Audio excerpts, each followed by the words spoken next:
जय हिंद दोस्तों। आज इस वीडियो में हम लोग टॉप 50 क्वेश्चन को कंप्लीट करेंगे जो हिस्ट्री से रहेंगे और ये बार बार एग्जाम में पूछे गए क्वेश्चन है और इसमें आप लोग को भी क्वेश्चन बनाते हुए चलना है। चलिए हम लोग क्वेश्चन को देखते हैं। सबसे पहले क्वेश्चन नंबर 1 लिखा है कि सिंधु घाटी स्थल कालीबंगा किस प्रदेश में है। तो ये आप लोग देखेंगे तो इसका आप लोग का जो आंसर हो जाएगा ये हो जाएगा राजस्थान में है। ठीक है, देखिए दोस्तों इसमें आप लोग को लास्ट में आप लोग को स्कोर भी बताना है कि कितने क्वेश्चन को आप लोग कंप्लीट कर पाए। ठीक है ना। आगे आप लोग देखेंगे 2 नंबर क्वेश्चन लिख सिंधु सभ्यता की ईंटों का अलंकरण किस स्थल से मिला है। तो ये आप लोग देखेंगे तो इसका आंसर हो जाएगा कालीबंगा से। ठीक है, अगला क्वेश्चन आप लोग देखेंगे तो 3 नंबर लिखा कि किस हड़प्पा कालीन स्थल से पुजारी की प्रस्तरण मूर्ति प्राप्त हुई थी। ये आप लोग देखेंगे तो ये हो जाएगा हड़प्पा से। ठीक है, अगले क्वेश्चन को हम लोग देखते हैं। अगला 4 नंबर क्वेश्चन लिखा कि सिंधु घाटी की सभ्यता में घोड़े के अवशेष कहाँ से मिले हैं। तो ये आप लोग देखेंगे तो इसका आंसर हो जाएगा सुरकोटदासी, यानी कि ऑप्शन नंबर जो है आप लोग देखेंगे तो डी हो जाएगा। अगला जो 5 नंबर क्वेश्चन लिखा कि हड़प्पा सभ्यता के अंतर्गत हल से जोते गए खेत का साक्ष्य कहाँ से मिला है। तो ये हल से जोते गए हल से जोते गए खेत का साक्ष्य जो है ये आप लोग देखेंगे तो ये जो हो जाएगा कालीबंगा से मिला हुआ है। अगला क्वेश्चन आप लोग देखिएगा, लिखा हुआ है कि किस हड़प्पा कालीन स्थल से नित्य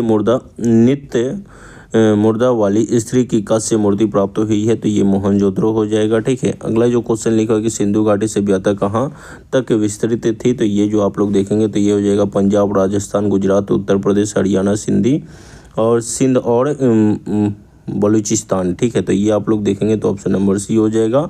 अगला जो 8 नंबर क्वेश्चन लिखा कि सिंधु सभ्यता निम्नलिखित में से किस युग में पड़ता है। तो ये जो हो जाएगा आधे ऐतिहासिक काल में पड़ता है। ठीक है, अगला क्वेश्चन आप लोग देखेंगे 9 नंबर लिखा कि सिंधु घाटी सभ्यता निम्नलिखित में से किस सभ्यता के समकालीन नहीं थी। तो ये जो हो जाएगा ये ग्रीक की सभ्यता ये नहीं थी। अगला क्वेश्चन आप लोग देखिएगा, लिखा कि हड़प्पा सभ्यता के संपूर्ण क्षेत्र का आकार किस प्रकार का था। तो ये जो हो जाएगा त्रिभुजाकार था। ठीक है, अगला क्वेश्चन लिखा है 11 नंबर की हड़प्पा के मिट्टी के बर्तनों पर सामान्यतः किस रंग का उपयोग हुआ था। तो मिट्टी के बर्तनों पर सामान्यतः लाल रंग का उपयोग हुआ था।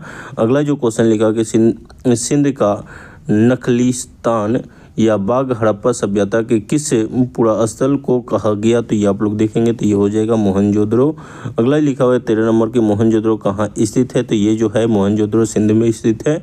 अगला लिखा हुआ है 14 नंबर की किस सिंधु कालीन स्थल से एक ईंट पर बिल्ली का पीछा करते हुए कुत्ते के पंजों के निशान मिले। तो ये हो जाएगा चनहुंद्रो से, यानी ऑप्शन नंबर जो है बी हो जाएगा। अगला जो 15 नंबर लिखा कि हड़प्पा सभ्यता किस युग की थी। तो ये जो हो जाएगा ये कांस्य युग की थी। ठीक है, अगला क्वेश्चन 16 नंबर लिखा कि सिंधु घाटी सभ्यता के लोगों का मुख्य व्यवसाय क्या था। तो ये जो हो जाएगा व्यापार था। ठीक है, अगला क्वेश्चन लिखा कि यहाँ पे स्वतंत्र भारत में सबसे अधिक संख्या में हड़प्पा युगीन स्थलों की खोज किस प्रांत में हुई। तो ये आप लोग देखेंगे तो ये गुजरात में हुई थी। अगला क्वेश्चन लिखा है 18 नंबर के निम्नलिखित में से कौन सा हड़प्पा कालीन स्थल गुजरात में था। तो ये जो हो जाएगा ये हो जाएगा लोथल। ठीक है, अगला क्वेश्चन लिखा हुआ है कि निम्नलिखित में से कौन सी फसल हड़प्पा कालीन लोगों द्वारा उत्पादित नहीं की जा सकती थी। तो ये जो हो जाएगा दालें जो है उत्पादित नहीं की जा सकती थी। जौ हो जाएगा, गेहूं हो जाएगा, ठीक है, और चावल हो जाएगा, दाल नहीं उत्पादित करते थे। ठीक है, अगला जो 20 नंबर लिखा हुआ है कि सिंधु सभ्यता के घर किसके बनाए जाते थे। तो ये आप लोग देखेंगे तो ईंटों से बनाए जाते थे। अगला जो 21 नंबर लिखा है कि मोहनजोदड़ो को किससे एक अन्य नाम से भी जाना जाता है। तो मोहनजोदड़ो को जो है मृतकों का टीला के नाम से भी जाना जाता है। आगे आप लोग देखेंगे, जैसे आप लोग देखिए यहाँ पे रेलवे में भी इन पे क्वेश्चन पूछा हुआ है और ये रिपीटेड क्वेश्चन है। ठीक है, इसलिए इसमें आप लोग को हम करा रहे हैं वीडियो को। ठीक है, आगे आप लोग देखेंगे 22 नंबर लिखा निम्नलिखित में से कौन सा सिंधु स्थल समुद्र तट पर स्थित नहीं है। तो समुद्र तट पर स्थित नहीं है जो हो जाएगा कोटेदीजी, यानी ऑप्शन नंबर बी हो जाएगा। अगला जो लिखा हुआ है 23 नंबर निम्नलिखित में से कौन मोहनजोदड़ो की सबसे बड़ी इमारत मानी जाती है। तो सबसे बड़ी इमारत जो है विशाल स्नानागार यानी कि धनिया कोठार, यानी ऑप्शन नंबर जो है सी हो जाएगा। अगला 24 नंबर लिखा कि निम्नलिखित विद्वानों में से हड़प्पा सभ्यता का सर्वप्रथम खोजकर्ता कौन था। तो सर्वप्रथम खोजकर्ता जो है दयाराम साहनी थे। ठीक है, काफ़ी बड़े एग्जाम में पूछा गया है। अगला जो लिखा हुआ है 25 नंबर की सिंधु स्थलों के उत्खनन से प्राप्त मोहरों का निर्माण मतलब प्राप्त मोहरों का निम्नलिखित में से किस पशु का सर्वाधिक उत्कीर्णन हुआ है? तो ये आप लोग देखेंगे तो यहाँ पे बैल का हो जाएगा।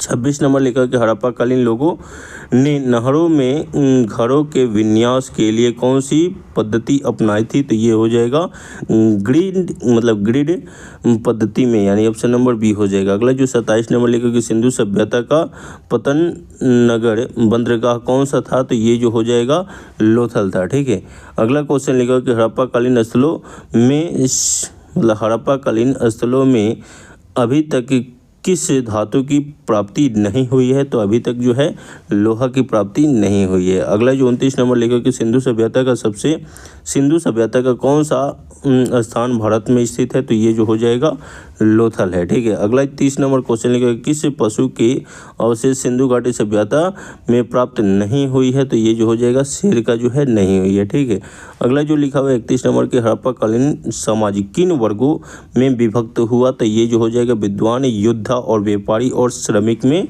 जो है ये विभक्त हुआ था, यानी ऑप्शन नंबर सी हो जाएगा। अगला जो 32 नंबर लिखा है कि हड़प्पा वासी किस धातु से परिचित नहीं थे? तो ये जो हो जाएगा लोहा से परिचित नहीं थे। अगला जो 33 लिखा कि सिंधु सभ्यता का सर्वाधिक उपयुक्त नाम क्या है? तो ये हो जाएगा हड़प्पा सभ्यता। ठीक है, अगला जो है 34 लिखा कि सिंधु सभ्यता के बारे में कौन सा कथन असत्य है? तो ये हो जाएगा लोग लोहे से परिचित है, यही असत्य है। ठीक है, यानी लोहे का उस समय खोज नहीं हुआ था। आगे आप लोग देखेंगे 35 लिखा कि हड़प्पा सभ्यता की खोज किस वर्ष में हुई थी? तो ये जो हो जाएगा 1921 वर्ष में हुई थी। अगला 36 लिखा कि हड़प्पा के काल का तांबे का रथ किस स्थान से प्राप्त हुआ? तो ये तांबे का जो रथ है ये दैमावाद से प्राप्त हुआ था, यानी ऑप्शन नंबर डी हो जाएगा।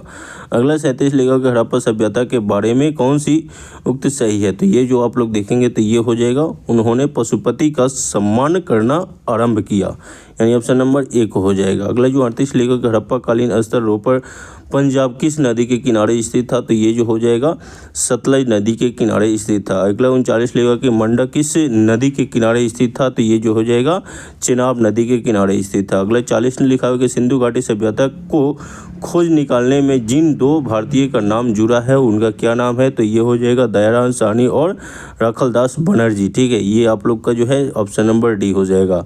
41 नंबर लिखा कि सिंधु घाटी सभ्यता सिंधु घाटी सभ्यता की विकसित अवस्था में निम्नलिखित में से किस स्थल में घरों में कुआं के अवशेष मिले हैं? तो ये हो जाएगा मोहनजोदड़ो। ठीक है, अगला क्वेश्चन लिखा हुआ है 42 नंबर की हड़प्पा में एक उन्नत जल प्रबंधन प्रणाली का पता चलता है? तो ये हो जाएगा धौलावीरा में। ठीक है, धौलावीरा में, यानी ऑप्शन नंबर जो है बी हो जाएगा। अगला 43 लिखा कि निम्नलिखित में से किस पदार्थ का उपयोग हड़प्पा काल की मुद्राओं के निर्माण में मुख्य रूप से किया गया था? तो आप लोग देखेंगे तो इसका आंसर हो जाएगा ये सेलखड़िया, यानी सेलखड़ी में, यानी ऑप्शन नंबर सी हो जाएगा।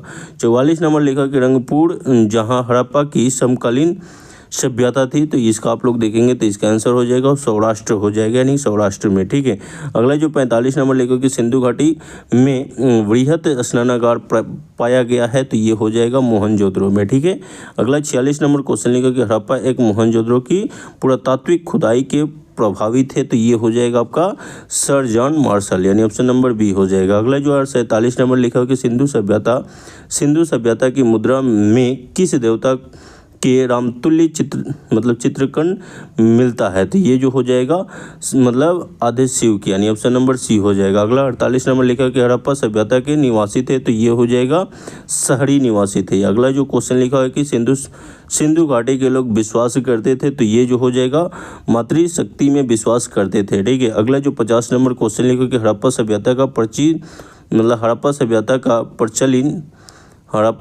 का प्रचलित नाम है? तो ये हो जाएगा सिंधु घाटी सभ्यता। ठीक है, तो इसमें हम लोग 50 क्वेश्चन को कंप्लीट किए, और ये जो 50 क्वेश्चन है काफ़ी बार एग्जाम में पूछे गए हैं। ठीक है, यानी कोई भी ऐसा क्वेश्चन नहीं है जो 2-3 बार नहीं पूछा गया है। ठीक है, तो इस तरीके का कंप्लीट वीडियो आप लोग को इस चैनल पर रेगुलर अब आएगा, इसलिए इस चैनल से जुड़ जाइए, वीडियो को लाइक, चैनल को सब्सक्राइब कर दीजिए। वीडियो देखने के लिए बहुत बहुत धन्यवाद। मिलते हैं अगले वीडियो में। जय हिंद।